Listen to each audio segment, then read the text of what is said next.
Maverick here. Preparing to pursue target. Talk to me, Quarter Black Goose. Roger that. Quarter Black Goose here. You give him hell. I got your 6.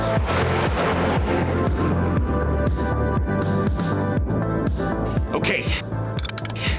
I have target locked. We see this as a violent threat. You bet your sweet ass, Jack Dorsey. Engaging target. Roger that, Maverick.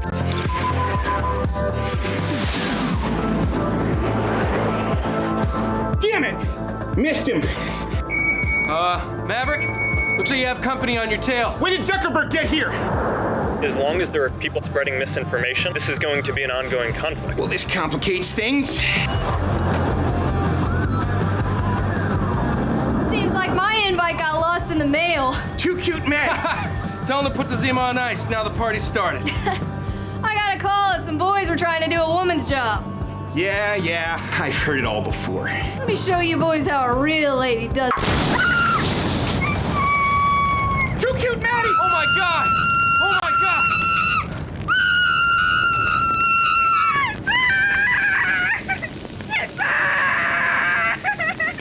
Help me! Oh my God! It's bad! Oh my God!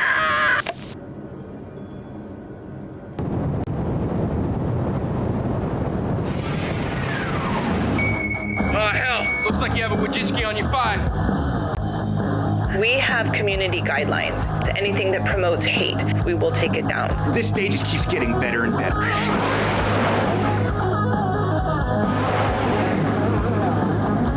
Wouldn't be so sure. I can't shake her. Oh, shoot. She's locked onto me. Quarter Black Goose!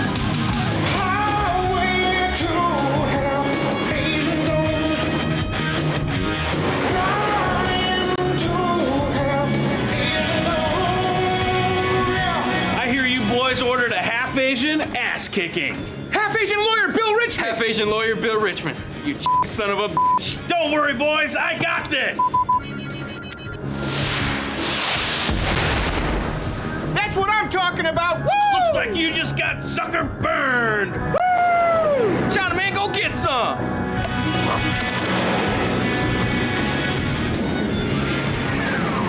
Hey, Jack, you know the difference between precedent and precedence? I don't have answers to that. Because I'm about to set one. Right on your ass.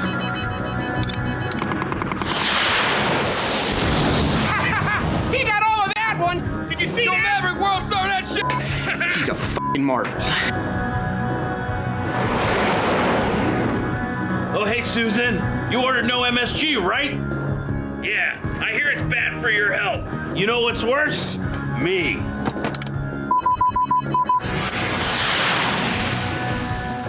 Don't worry, boys. Looks like I'm gonna have to do this the old-fashioned Half-Asian way. lawyer Bill, no! Whoa! Satoshi Daptero Sakai!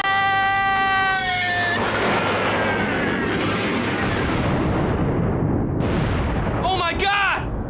Oh my God! Half-Asian lawyer Bill Richmond, talk to me. Do you read me, half-Asian lawyer Bill Richmond?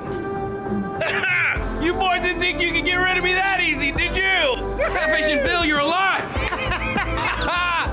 Yeah!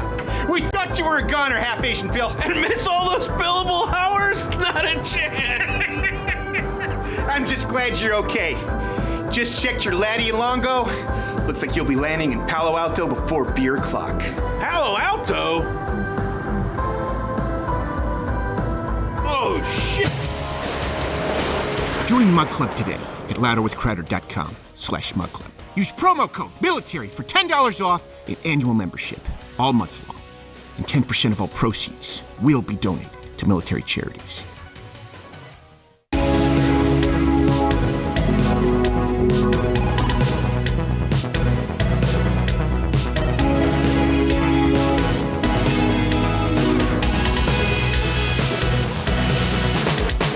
Strange animal.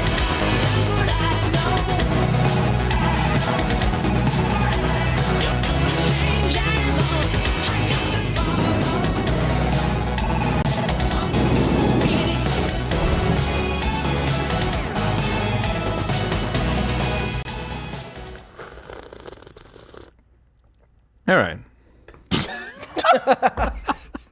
It's a slow news day, which here at Ladder Dakota we call the funnest days. Because, then we pretty much get to do whatever we want. That's nice. Not exactly. Okay, there is some stuff going on in the news, and you probably should know this. Let's bring it up. Kristi Noem. She's not going to be VP. We'll tell you why. And there is a short list, though, as to who it may be. Also, something else. There's a silver lining here. There's been a lot of blowback to the protests, the Hamas protests on campus. That's kind of a surprise, I think, to the left. They, of course, initiated Black Lives Matter, Antifa, they came out, and then that kind of worked for a while. There's blowback here. The pendulum is swinging. Now you have former Vice President Joe Biden trying to pander. His pandering knows no bounds now. It's all right, let's forgive more loans. Now let's increase the uselessness of them, like the Institute for the Arts. And, let's give them weed. Yeah, weed. Let's bring in Palestinian refugees. It's bad, but it also shows desperation. And I believe that his newest actions will, too, have blowback. So, let me ask you that. You think the pendulum is swinging the other way? You think this is a sign of desperation and some blowback? And who do you think President Trump should pick for vice president? President? You. Absolutely you. Dump it. If at some point today you see this on YouTube,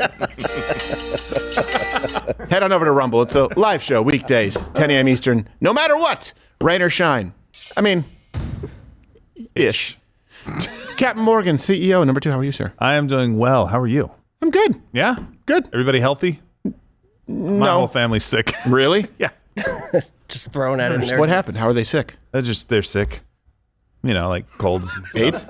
Well, not AIDS. Okay, well then they're not that sick. It could be worse. Wow, no, They're fine. sick in the head. No Trump Look spouse. on the bright side. They don't have AIDS. Not diagnosed yet. No, not diagnosed. Depending on how much time they spent in truck stops. Not them, me. And also today we have exclusive. We sent down our on-the-ground correspondent for the first time, Thomas Finnegan, to the protests. Really? And we will have that package for you. For real this time. For real. Did he die? Close to it. I went with him. And yes, he did. And when you hear that voice, you know him. You love him. And it's Military Appreciation Month, so we do appreciate him. You can watch his special American on Mug Club and follow him, Josh_Firestone. How are you, Josh? I'm doing good. My family's also sick. Really? Different kind of sick, though. They're freaking sick, dude. Oh, man. Yeah, they're sick-ass people. Oh, that's, in Canada, they say, they'll say chill, or what I really don't like is they'll say jokes. Jokes? Man, that's so jokes. What? It made me want to harm people. Bunch of weirdos, man. They would say, that's so God jokes. bless 'em. That's so jokes. I heard it for the first time. I'm not going to lie. I hit somebody. Really? Yeah, violently. Your brother. That's better than this, though. What are you, West Side Story? Yeah, they do that. People do that at some hip, Played it cool. super woke comedy shows. They'll go, because man. the joke wasn't funny. They That's disagree with it. Where you just say, after take a potty break, you leave and you release the nerve gas. So, I call it a fart. You call it nerve gas. no, I mean a biochemical weapon. All right. Oh, wow. So I don't know if you know this. Let's move on here with Kristi Noem. From mass murder to this. Yes, let's please. Mass murder to this. They go to sleep. They wake up with a headache. They're none the wiser. We found out, of course, last week, Kristi Noem. It's not that she shot her dog. I want to be really clear here because you get some people, unfortunately, conservatives who feel the need to defend everything and say, I think it's a good thing that she shot her dog. You people don't live on a farm. No. I understand. I know people who've had to put dogs down. Yeah. I know a dog trainer who would have to do it. She would take in dogs. This was kind of their last stop. And if they were aggressive, she would have to advocate putting dogs down and do it herself. It's a reality that I do accept. It's not lost on me. The problem for Kristi Noem is she did so gleefully. She bragged about it. Yeah. Whistle while you work? Yes. Come on, that's a terrible song. You can kind of, if you that's my read on it. If she said I had to put down the dog because it had attacked people and it was sad, I don't think anyone would have batted an eye, but I hated that dog. And boy, pulling that trigger made me feel godlike. Seeing the last glimmer of light. Yes, that's exactly. Well, here's the thing. That's pretty bad. What's also bad is she's now been caught lying about meeting Kim Jong Un. This happened. So you write about lessons learned in leadership, and you bring up some specific incidents I want to ask you about. You talk about meeting some world leaders, and one specific one, quote, I remember when I met with North Korean dictator Kim Jong Un, I'm sure he underestimated me, having no clue about my experience staring down little tyrants. I've been a children's pastor after all. Did you meet Kim Jong Un? Pretty straightforward. Well, as soon as this was brought to my attention, I certainly made some changes and looked at this cheek passage. changes? And I've met with many, many world leaders. I've traveled around the world. She looks very surprised by the question. As soon as it was brought to my She looks attention, surprised at everything. We went forward and have made some edits. So I'm glad you that this write your book is book? being released in a Of course couple of not. days, and that those That's edits fine. will be in place, and that people will have the updated version. So you did not meet with Kim Jong Un. That's what you're saying. I've met with many, many world leaders. Many world leaders. I've traveled around the world. I think I talk extensively in this book about my time serving in Congress, my time as governor, before governor, some of the travels that I've had. I'm not going to talk about my specific meetings with world leaders. I'm just not going to do that. This anecdote shouldn't have been in the book, and as soon as it was brought to my attention, I made sure that was adjusted. No. It's not that this anecdote shouldn't have been in the book. It's that it's not an anecdote. It's a human being. It's fiction. Yeah, it's fiction. Yeah. This fiction shouldn't have been in my non-fiction book. That's an acceptable answer. I shouldn't have lied. That would be an acceptable answer. Now, I understand that you have ghostwriters. I get that. You have people, often you'll dictate the book and they write it. And she doesn't want to throw anyone under the bus. For example, I'm not the one who posts the clips to my social media. Why? Because I say it right here and I have people go, oh, you said that, you can clip it. I get that. It's not lost on me. The answer... However, way to drop accountability there, Steve. Yeah. if it's me saying it on camera, fine. I said it. Okay, I get it. But think about just that anecdote shouldn't have been in there. This is the problem. It's identity politics on the right. Both of her mistakes follow the same pattern. She's trying to wedge something in there. It's a little bit of the remember, and I don't have anything against her, but remember when Sarah Palin was talking about being a hockey mom, and she was talking about going out hunting, and then there was that reality show where she was holding a rifle that she had clearly never held. This is, or she's like, I'm tough, I'm salt of the earth, I kill dogs. She's trying to appeal to those people. Here, it's like, I'm a youth pastor, so I know little tires. It's trying to fit in. I'm a youth pastor, therefore you should vote for me, right? Because I'm a good person. I'm a farmer, therefore you should vote for me, right? Because I'm a good person. Be American, buy American, veteran, all that kind of identity politics that you see on the right. She walked into these mistakes because there were advisors telling her this will appeal to a voting base, and it came back and bit her in the Botoxed ass. She may want to write, I don't know if they do it in the butt, I have no idea. I don't know the wonders of botulism, though I've been told that I should probably use some myself. I think she wanted to ride the hot Kim Jong Un wave after this new song in North Korea, this hot single. By the way, it's not just top 40, it's not in the top 40. It is the top 40. All 40 songs are this new Kim Jong Un single.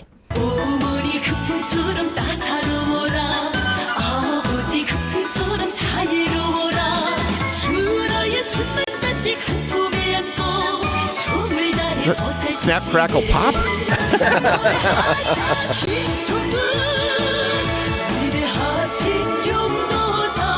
Don't kill me! Don't kill me!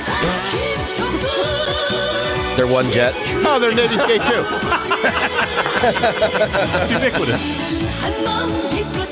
Universal. Some more exposure, please. Yeah. Hey, can we go back when he's hugging that person who looks like the dig dug, the Eskimo right there? Clearly, he's grabbing her ass. I know. Can you see that? Go back. Oh, I didn't see. Look at that. Now let's play it again. Play it. Look at his bottom hand. Oh yeah. Pat, get a good squeeze. Swing. Squeeze. Smack. Squeeze. Oh man, I like that sound. And we do. But we not do. on a She child. just looked way too young. Was that a child? I can't tell. I can't tell. It's an entire nation of people who look like 12-year-olds. He was sitting, right? Was he sitting? Play it again. Yeah, he's sitting. Here it is. Got to be a child. They love America so much. They stop being united. Okay, all right. But you should. I didn't know that was a hand child. starts high I and then thought it he was goes- just Yeah, look at groping that, look at his arm. Hey, look, his hand. Then it goes down. Then it goes down. And then he kisses. Wow, he's almost as bad as former Vice President Biden. Almost. Wow. Oh, don't worry. No that sniff person will needed. starve to death No in a sniff week. test. He was just ready for the taste. He was going right for the taste. He's a professional ice cream taster. Yeah, nobody's going to stop him. He's a deity. 11 holes in one. His very, very first time. game, which is just a weird. It's just a weird mythology for a deity. Oh, he flew too close to the sun on wings of ass grabbing, which brings us to this week's preemptive not going to be VP. Time to close for Kristi Noem. And one of Trump's potential picks for vice president, South Dakota Governor Kristi Noem, is on the defense after strong backlash about a story of the governor shooting her dog. Chief Washington correspondent John Carl has the story. And John, this is a weird one. Time to close. Endings and beginnings are ending and beginning now. What I talk about in the book extensively when people are able to get it on Tuesday is to see the whole story and the truth, not the spin that the media has put on this story. After you shot the dog, you, quote, realized another unpleasant job needed to be done. Walking back up to the yard, I spotted our billy goat. You said he smelled and would chase kids, so you took him to the gravel pit and shot him twice. It seems like you're celebrating the killing of the animals. I know that it's time for things to close. I know that it's time for things to close.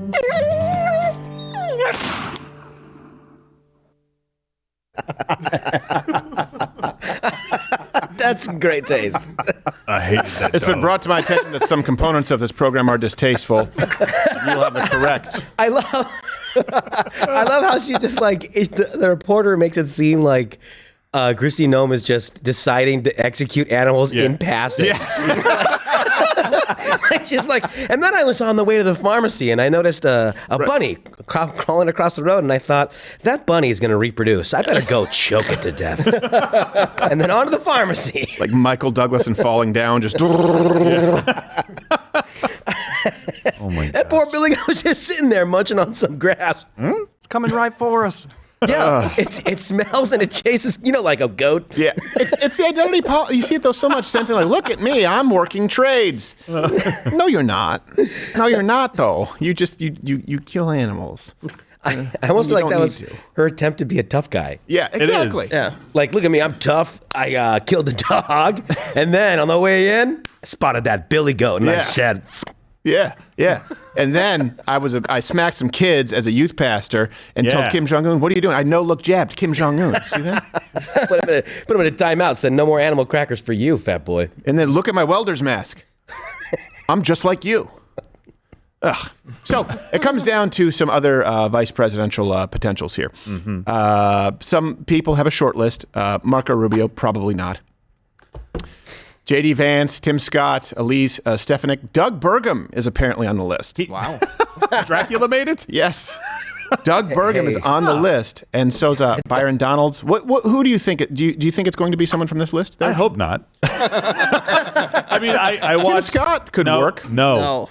How about no? Exactly. Here's why. Tim Scott is the black version of Mike Pence. He is the most milquetoast politician that I have seen, and he was on Meet the Press on Sunday and fumbled a question that was very easy 4 times. 4 times. I was like, was it about meeting Kim Jong Un? No, it was about accepting the results of the election, and he answered it in the worst possible way, giving her all the room she needed. Go watch the clip. We'll put it out on social. Oh, bring it back up on Mug Club. I didn't watch it. Okay, yeah, we'll watch it. It was just like, I think it was at least 4 times, maybe 3 times she asked the question, and it was a very easy. You'll see. Okay, ask me. Look. Here's how you answer these questions. Are you willing to accept the results, no matter which way they go, for the 2024 election? Your mother's a whore. Let's move on to the next question. That assumes she had a mother. Okay. Your dad's a man whore. Assume you have a dad. You were created in a lab by whores. By whores. No, the answer, my father. The answer is just it depends if they're still the same kind of shenanigans as the last election. Yeah, if they're free and fair. There's 50 different ways you can answer that question and move on. And he answered it in the worst possible way, giving her all of the room she needed to be able to say, see, he wouldn't even accept the results. Out of that list of people, like if you put a gun to my head and said, pick one of those people, it would be probably, and I don't love these choices, so it's either J.D. Vance or Byron Donalds for me. I think there are reasons neither one of those guys work as VP, so I'd like it to be somebody else.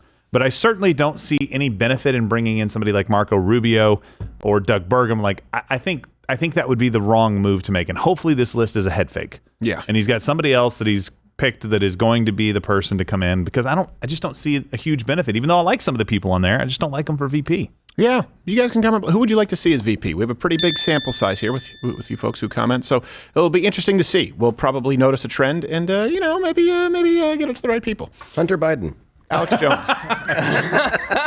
Alex Jones. Donald, let me just tell you what happened. There's some aliens in the West Room. He would be the most invasive vice president ever.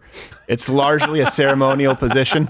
Every time he walks into the office, like, all right, look, I know you're busy. You got a lot of things on your plate, but I don't know if you've seen what we've been doing with the STIs in Guatemala. Now, if you just, I have the papers right here, Mr. President. I have the papers. We've knowingly infected them with gonorrhea, and Hillary Clinton apologized for it, but I don't think it's enough. And I don't know if you know this, but the gay frogs are now having sex with other amphibious, even the vehicles. What? I'll come back later.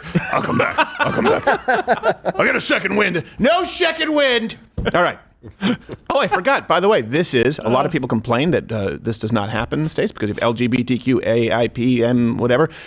We have, and we celebrate here at Loud with Crowder, Military Appreciation Month. Yeah. So, all month long, I forget.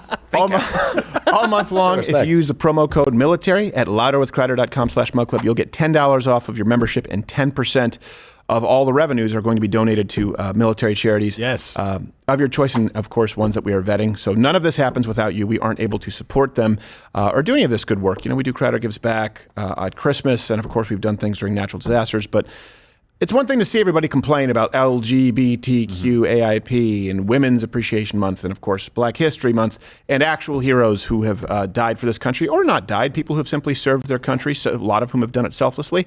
They deserve a month. We're celebrating it all month and highlighting some stories for you. Here's one, actually. Last month, a Vietnam War vet, Paul Morgan, saved his friend using first aid training that he learned. And this is one thing, too. You know, Josh has talked about this. The military is a valuable place to acquire some skills, and certain, not only skills, but also discipline, mindset, and carrying that back into everyday life. Sometimes you carry back a lot of baggage, and that's tough, too. But sometimes those skills come in handy, and this man actually, this veteran, used the skills that he learned while in the military, namely first aid training, to save his friend. Kentucky veteran's trip to the store ended up saving a friend's life. Paul Morgan stopped by the Walmart in Rockcastle County when he ran into his longtime friend Larry in the parking lot. He says the two were just talking when Larry suddenly collapsed. Morgan performed CPR, which he learned during his time in the military until first responders arrived. I thought he was dead. I'll be honest with you. He turned blue in the face and stuff. And I just said, Lord, don't let him die. Sort of sad. When they was loading him, he looked at me and he said, I'll see you, Paul. And I know then it's going to be all right. That's a great story. That's nice. And by the way, we always say a prayer, set a guard. He set a guard. He performed CPR. He said, Lord, don't let him die. Then sprang into action. So thank you. Thank you, Paul Morgan. We appreciate it. We salute you. And I think if we can track him down, we'll be sending him I don't know how much he'll use a swag bag, honestly. He looks like he dresses quite a bit nicer than the casual garb we sell at our shop. But he learned CPR actually 60 years ago. Yeah. 60 years ago. Think about that, and he used it. Yeah. That's crazy how you can remember stuff like that from so long ago, like the wartime training. Yeah. Like, I bet I still remember all my life-saving skills I learned in the Army. Really? Hey, Josh, that's great, because I think we got somebody choking in the conference. Oh, man. God, yeah. I wonder. Oh, I'll go handle it. Okay.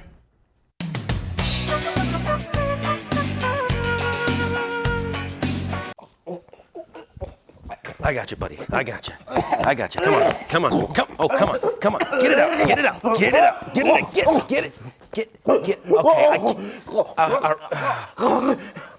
Okay. You know, I think you got it. I think you got it. You got it. You got it.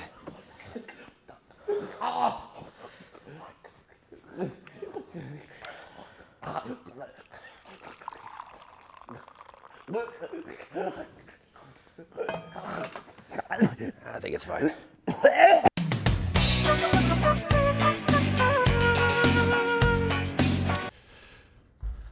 Well, I don't think he's fine, but question for you below. Who is a service member or vet who's made an impact on your life? Share those stories if you want to comment below. And Josh didn't make much of an impact there. Oh, you know what? Look, dude, I helped. Come on. You traded buddy. Did you? Yeah. How's your light roast? What? Oh, it's good. Yeah. It's more of a dark roast, I think. It's a full city roast is the term we use. It's right after the second crack. But you know what? That's irrelevant. Speaking of trying really hard, that's why I don't eat Hamas tries really hard to exterminate the Jews. Wow. Yeah. Segue. And they have been getting very passionate support across this country on campuses. And we've already covered this. And it's funny now, some people are saying it looks like these protests might be orchestrated and they may be receiving some funding. Oh. Yeah, and you can go back to the installment where we discussed that within 48 hours. Of course, this is happening across the country. And of course, it is happening from bad outside actors, namely foreign actors, like the government of Qatar and Students for Justice for Palestine, or Students for Justice for Palestine. It's a really stupid name, but here you go. There's a silver lining here, and I remember, Gerald, we were there when the Black Lives Matter protests first started. Even before Barack Obama. Yeah. Or they started during Barack Obama's presidency. I'm trying to remember the very first one with Trayvon. Trayvon was kind of the start of that. I don't know if they called it Black Lives Matter. Then there was Mike Brown, hands up, don't shoot. Yeah. His hands weren't up. He was beating a cop in the head and reaching for his gun. So all of this was based on a lie. And here's what happens. It takes a while for people to figure out the lie. And once they figure out the lie, they become angry. You saw that with COVID. It took a little while for some people to come along. When they figure out the lie, they reject it. Some people go too far and then say, I don't trust anything anymore, like the moon landing or the Earth. Just the Earth. Right. In general. It's not a thing. But now you have students, they're calling for, divestment is what they've said, which means any companies, any entities that may have anything to do with Jews, when you actually look into it, and a ceasefire. Right? And what this really means is they want to turn universities into Marxist crap holes.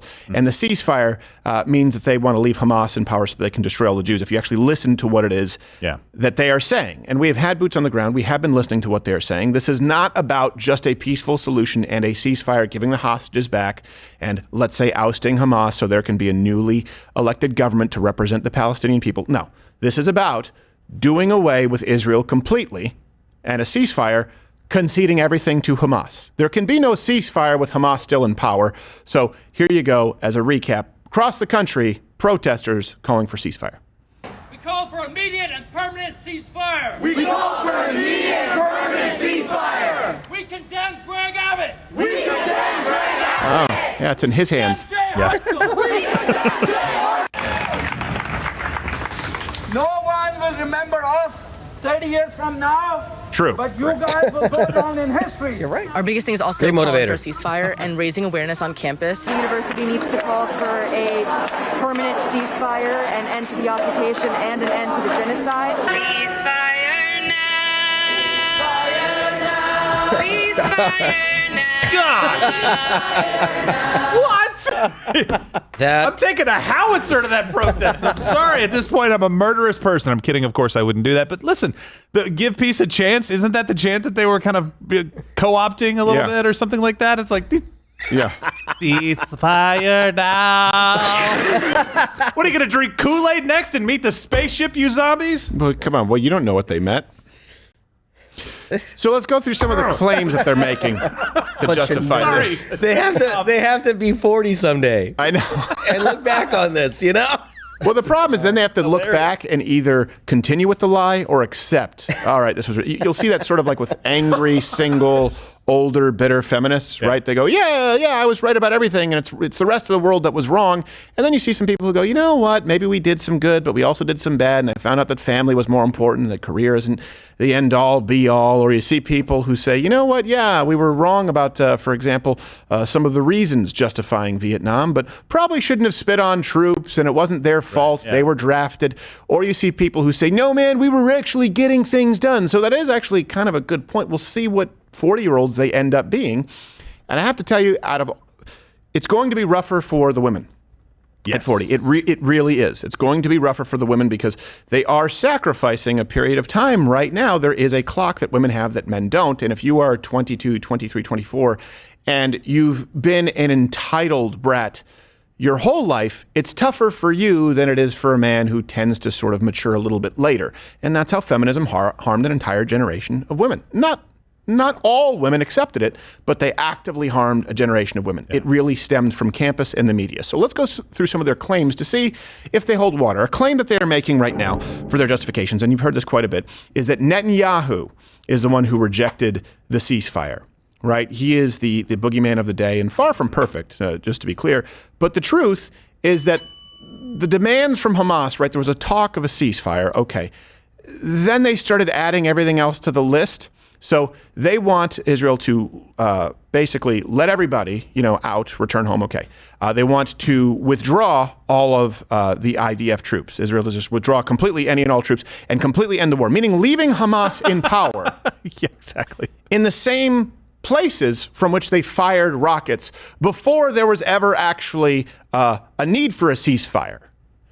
That's basically, let me just summarize this for you. Israel leaves, Hamas stays in power, nothing changes, and I don't know, give it a few months, maybe a couple of years, more rockets will come in and more tunnels will be dug. Yeah, and this isn't one of those like stalemate ceasefires where it's like, all right, let's stop shooting because nobody's making any progress. It's like, you're losing badly. Right. And you want us to stop winning? If you want us to stop winning, then lose. Right. Just completely lose. We're done. No more bullets have to be fired. You guys are completely out of power and justice will be served. People can go back to their homes. Vote for not terrorists to be in charge next time and maybe this won't happen again. Right. There's no ceasefire in the world like this in my mind where one side is dominating the other side and they say, stop shooting us, but give us everything we want. Right. What? Right. That's not how it works. Right. You capitulate. Done. It's over. And this is the thing. It also just draws attention to the fact that these protesters here in the United States, they're not talking about a two-state solution and getting rid of Hamas. I haven't seen, if they exist, I haven't seen enough impassioned speeches of, hey, let's free the Palestinian people from the oppressive rule of Hamas. I've heard them talk about the oppressive rule of patriarchy, apparently, on campus that allows them to disrupt everyone's classes and graduation ceremonies to have to be canceled. I haven't heard them discuss freeing the Palestinian people from Hamas. Hamas big fans of patriarchy, by the way. Yes, huge fans of patriarchy. Big fans. As a matter of fact, really rely on it. They almost go too far. But sometimes they have a point. So this makes sense when you understand, okay, they are Hamas supporters, these protesters, full stop, when you watch this clip from MIT. Sacrifice blood and souls for Palestine.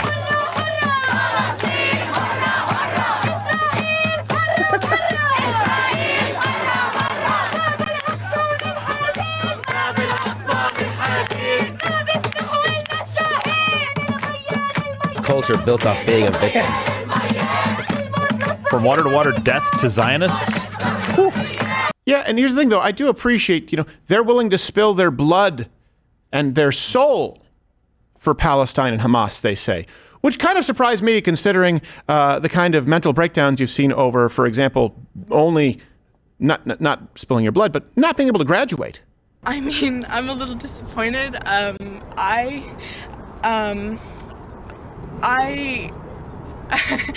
being restricted from a lot of things right now that I didn't expect to be for standing up for something that I believe in. Accountability.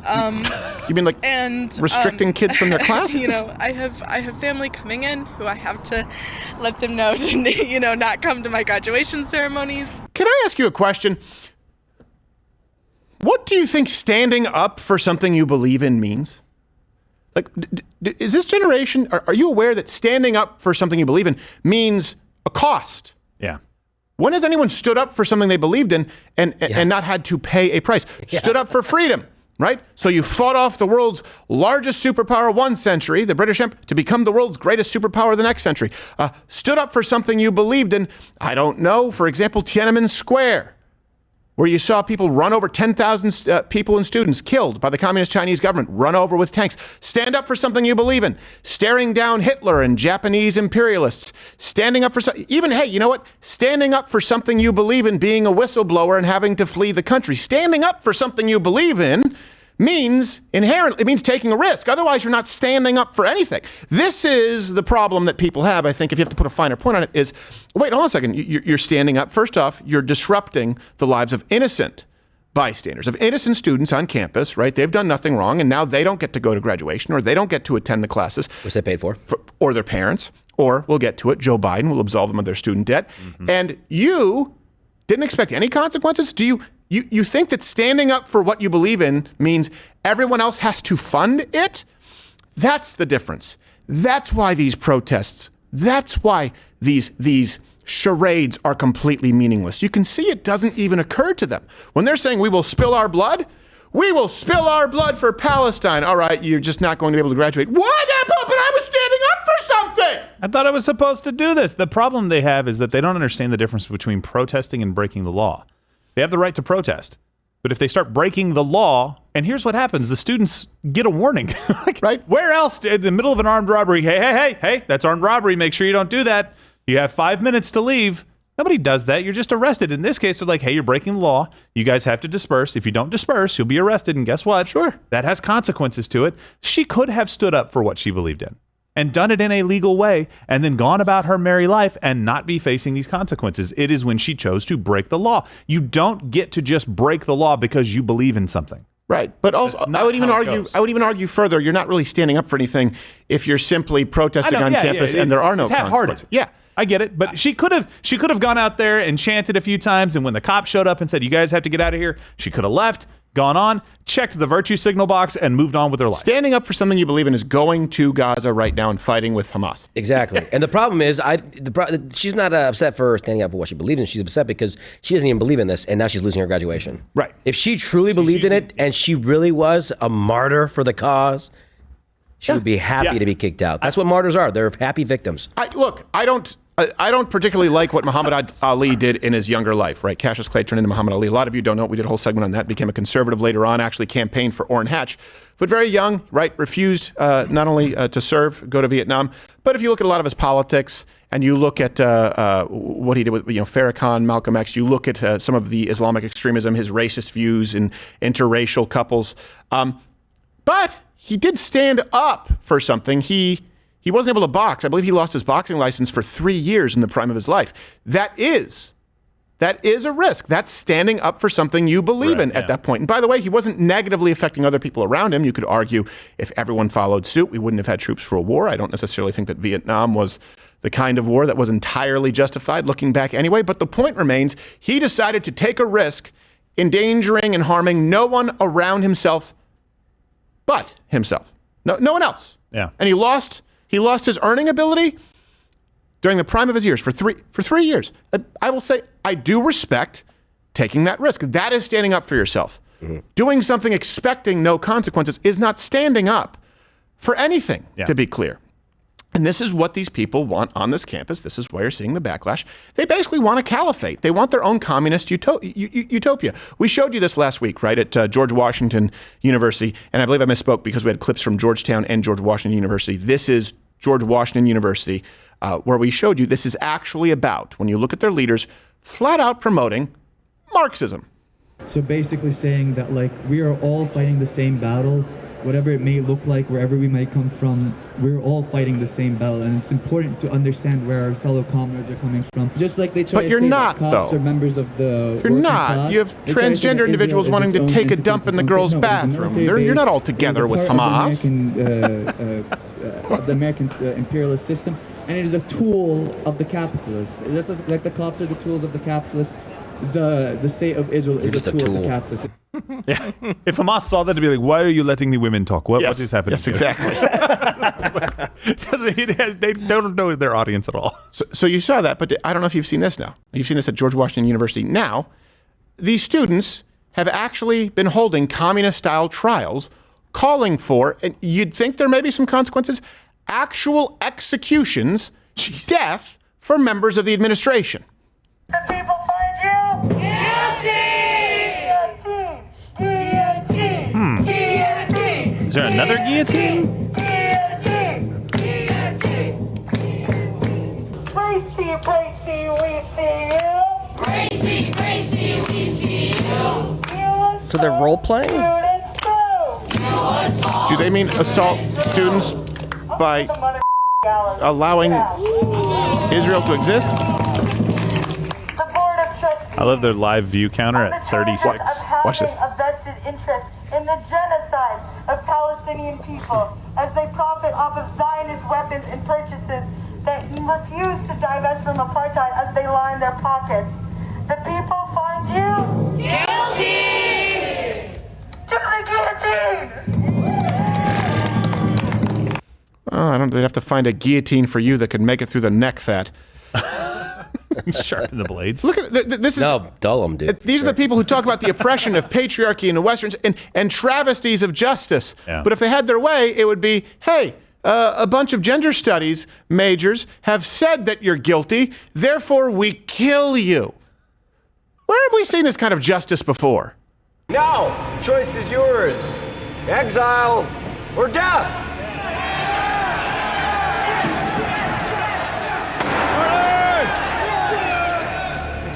Exile.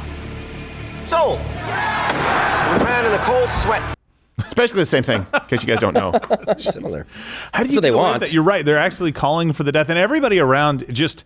I don't know what kind of groupthink mentality you have to be in to go, retarded. Yeah, that's wrong. You should divest. What's the punishment? Oh, guillotine. Yes. Wow. I thought I was thinking like a fine. I mean, like I don't know, like a public shaming. Can we throw fruit? Maybe like a penalty or something. I mean, you don't get the guillotine for tax evasion even. I didn't know we had those around as well. It's not practical. I didn't know that buying from a Jewish bakery warranted decapitation. They have no muscle to enforce any of it. None of it. So it's just like a bunch of nerds. That's why they rely on the muscle of information, of big tech and of media and of these giant nonprofits and these giant foreign entities donating to colleges. And all this is something else too. You think of strange bedfellows. This is what I've said, progress for progress's sake.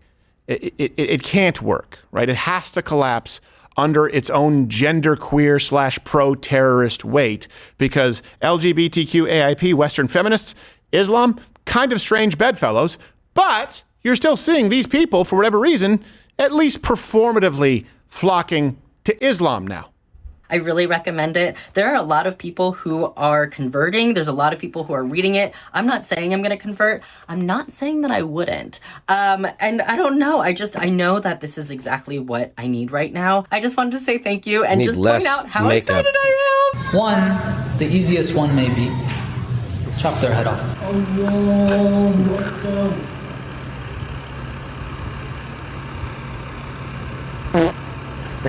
If you're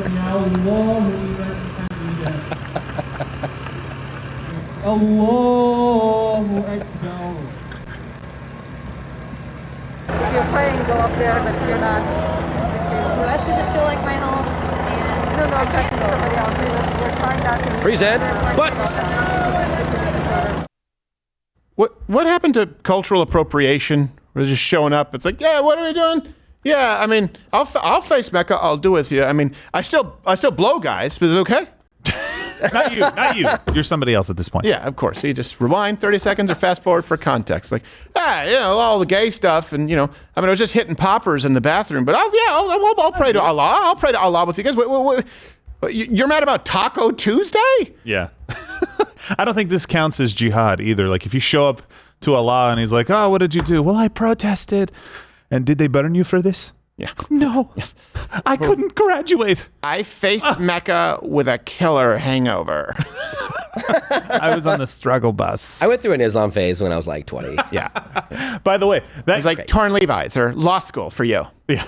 I think I still remember the prayer. Allahu. Yeah. No, that's not it. What? No, that's not it. Thank you for suicide bombs. So sweet. Thank you for the halal food we eat. Thank you for the rockets that sting. I don't know. Thank you, Allah, for something killing things. I don't know. Amen. Allah Akbar. By the way, that there was the clip that we showed of the imam. It was talking about how to deal with gay people. I think we have a longer. Yeah, in case you're wondering, Islam doesn't limit the killing of the gays to just beheadings. They get very creative. If there's homosexual men, the punishment is one of 5 things. Oh.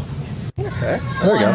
The easiest one may be talking it out. Chop their head off. Oh boy. Oh, okay.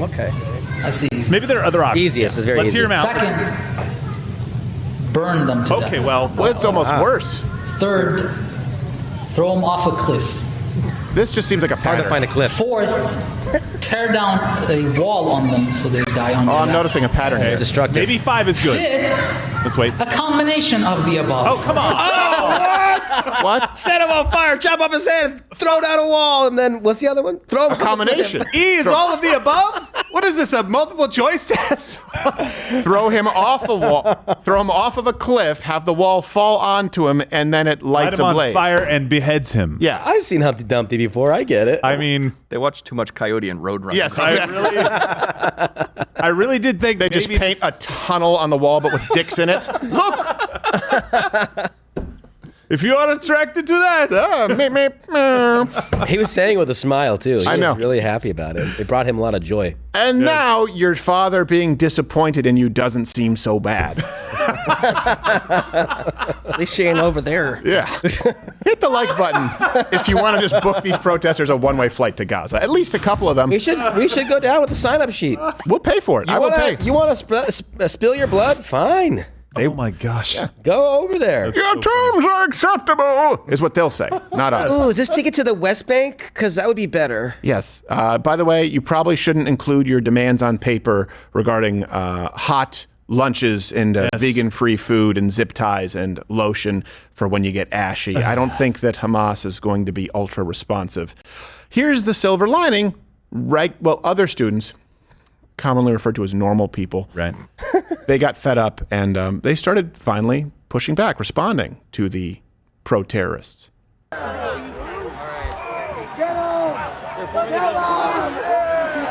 him, he said. It's like a slow march in. Hold the umbrella line! There's the Navy SEALs there for some reason. They're the penguin.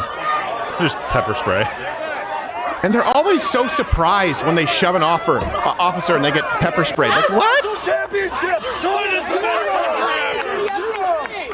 Hamas has 0 national championships. Don't bring that to an SEC school. Keep your protests to liberal colleges, guys. Flipping them off for saying USA.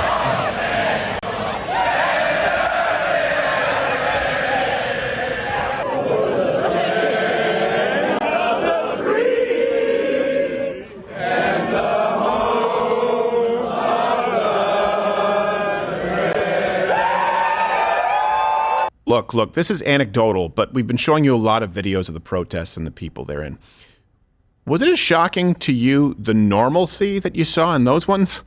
Like, the people looked normal. Like, they didn't look like they live in a sewer.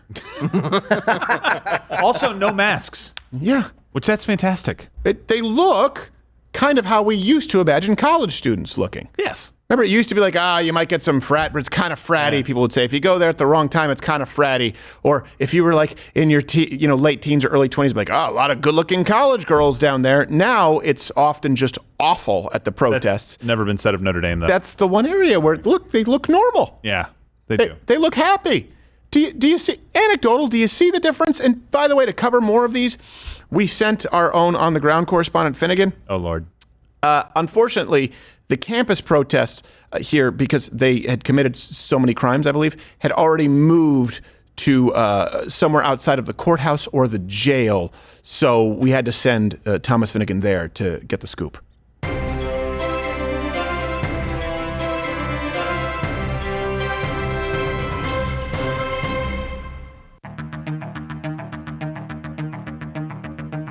They keep chanting Free Palestine. Not sure who she is, but I'm hoping they'll let her go soon. Hi, Stephen. Here in front of the detention facility in Collin County, and it's pretty rowdy, as you can see.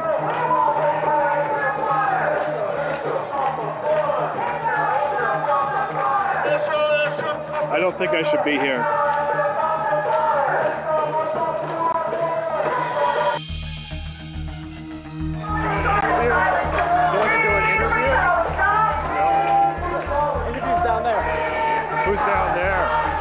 Down there, we'll interview with you. Over there? You want to go now? Not me. No? Who am I interviewing over there? You can see to my right that there's generators, so that my left? What? I know left from right.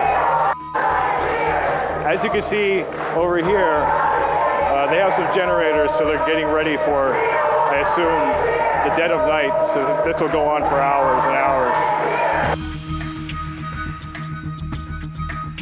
They're chanting Free Palestine, and they've also got the free snacks. So it seems to be a theme. It's pretty loud here.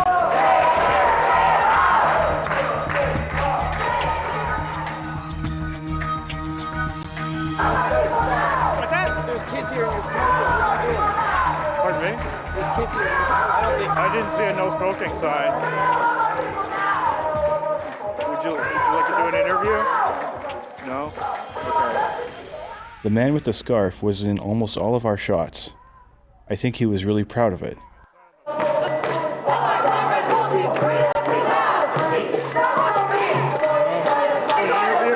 There. No? What kind of fabric is that? Looks nice and airy. It's good for the summer.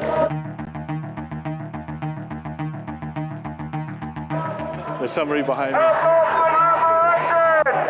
Oh, he's trying to stand up about tobacco.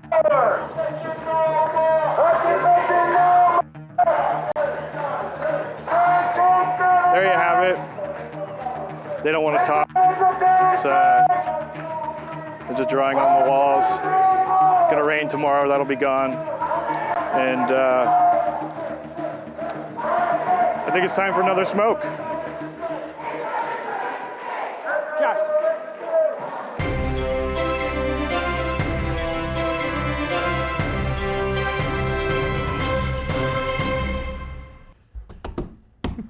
That was good. He found the right place this time. Well, no, I mean, I'm trying to say that he's never been to the right place yet. Yeah. That ended up being the right place, so let's baby step. You know, you're in charge of the purse strings. You're in charge of the purse strings. That cost us a pretty penny. I've tried to fire him several times. I know, I can't. Have you ever tried to sit down with Finnegan he's and the fire him? only only employee we've ever had here who's in the union. I talked to him about it, by the way, he seemed pretty adamant that he's never getting fired. That's my point. He's very confident. Pretty confident, and we were supposed to be at the university. We showed up there. Right. We didn't even know that we had to go there. Was that they moved to the jailhouse? Is that what that was? Yes. Because Yeah. a bunch of their He must have friends just got known. arrested? He's a smart guy. That was a fun day. I was there. You might have seen me a couple times. I did some dancing and some chanting. I don't know. Did you? Yeah. I said, free Firestein. Yeah. They had no idea. They had no clue. They thought I was part of them. No, they definitely knew. They did. It was, they probably heard Firestein and were like, yeah. Jew. Yeah. Well, they wish. Jew.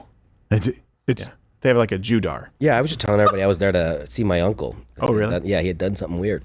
Yeah. But they totally believed it. But yeah, there's a couple of things that didn't come out, which like that guy, the guy kept saying, you can't, you're smoking, there's kids around. Yeah. That guy was funny. He said it like 6-7 times. You can't, and I looked at him, I go, I don't think that's a thing. And he's like, what? I go, I don't think that's a thing. And then Finnegan goes, yeah, I didn't see a sign. Yeah.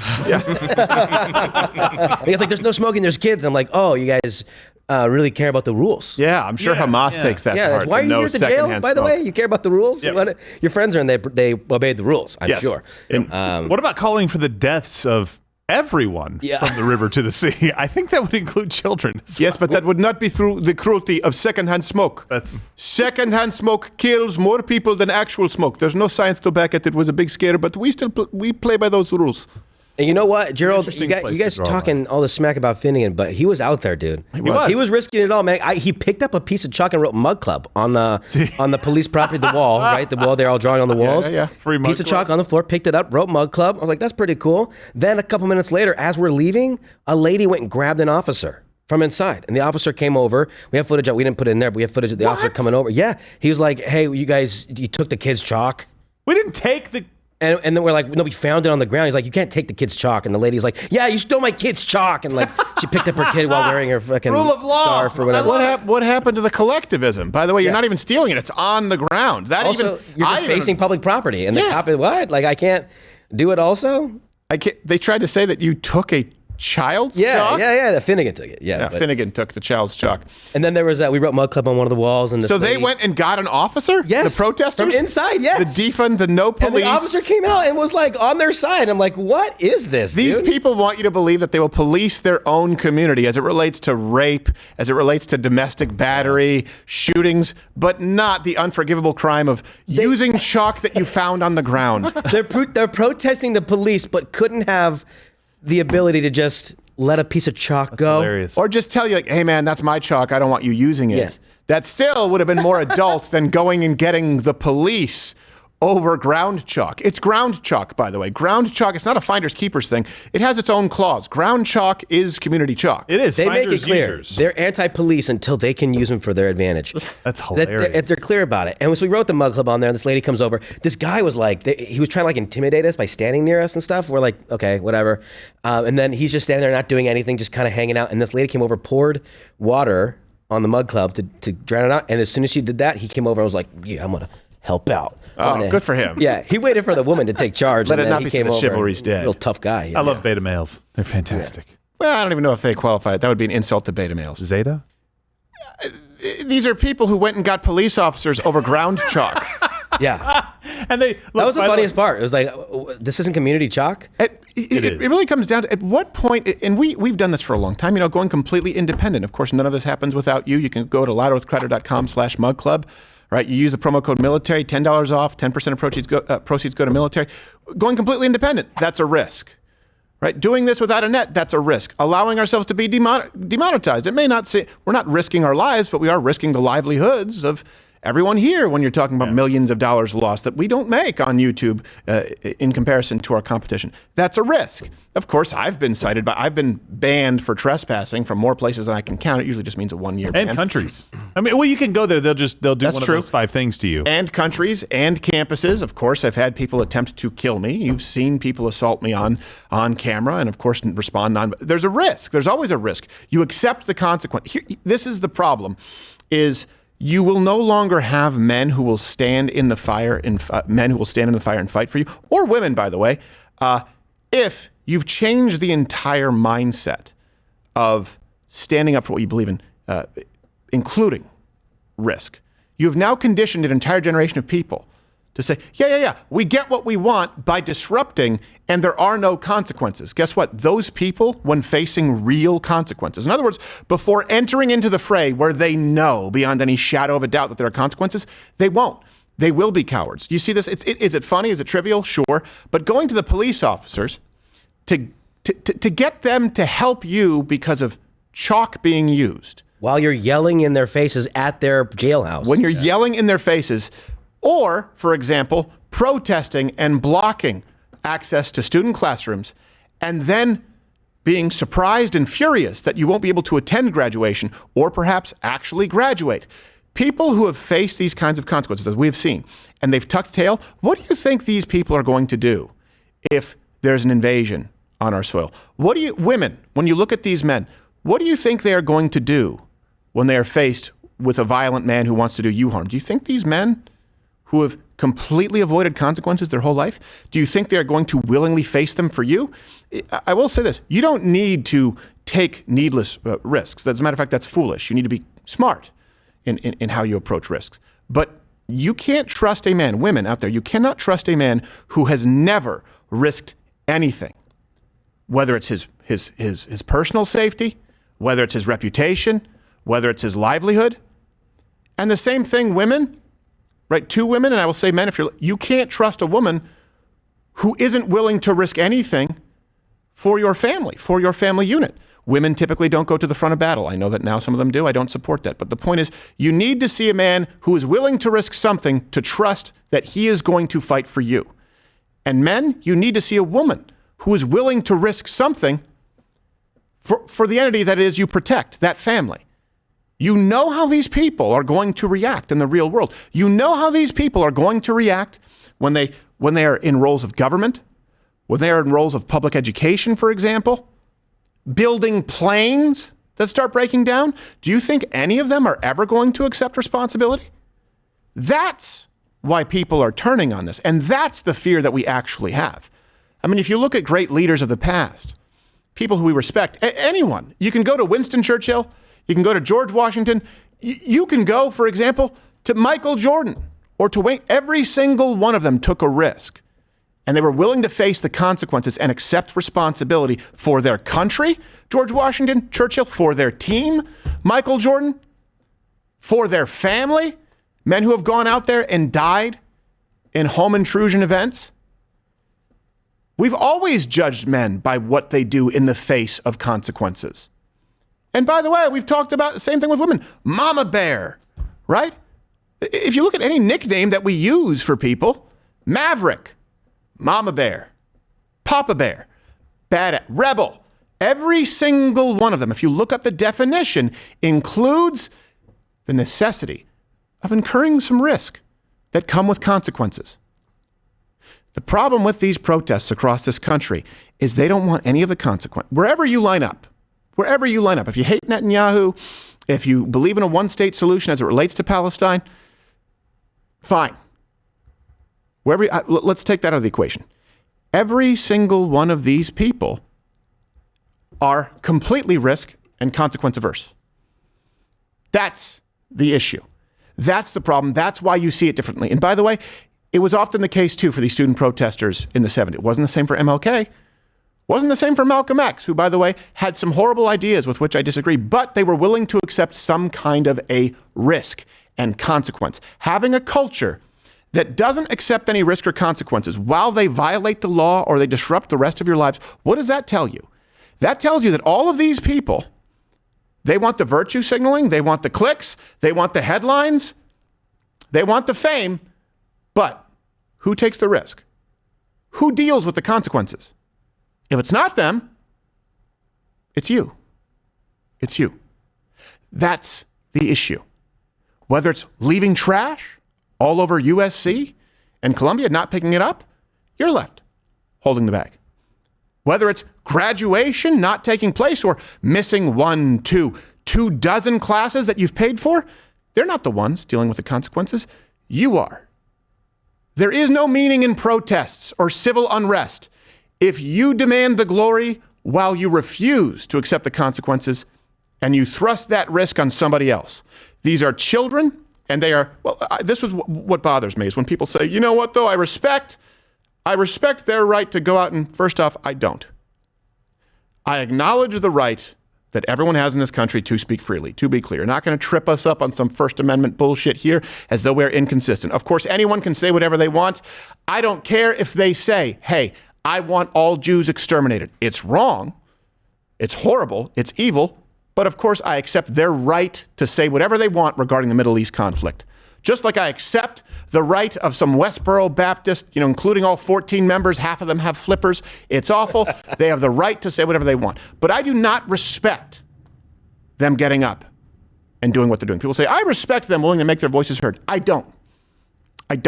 Not only do I have no respect for it, but because they are out there disrupting everyone else, contributing members of society, I actually have less respect. Everyone starts off in life, at least in my opinion, with a neutral amount of respect. Everyone deserves a basic level of respect, just like we all deserve a basic level of human rights and government serves to protect them. Everyone starts off with base level respect. The rest of it is earned. I not only don't respect what these people are doing, I have less respect for them than before they started, because they're not risking anything, just like student loans, just like rent forgiveness. You're the one risking it. You're the one at risk, and you didn't choose that risk. It was thrust upon you. And you know what? That happens a lot we've talked about this military, the military here in the United States. It's Military Appreciation Month. Guess what? You may not like them. You may think they're baby killers. You may actually support the military and maybe be against some of these wars, and that's a totally reasonable position to hold. But guess what? They're risking something. They're risking something. If you wonder, why do I respect guys A, B, and C and just despise these folks? Take a look at the risk that they are taking on and the consequences they accept. You may subconsciously, we all do it subconsciously. I want you to do that consciously. Say, okay, what skin does this person have in the game? And look at every issue. Look at every issue through that lens. Hold on a second. Al Gore, carbon offsets, not being able to purchase SUVs, electric cars only.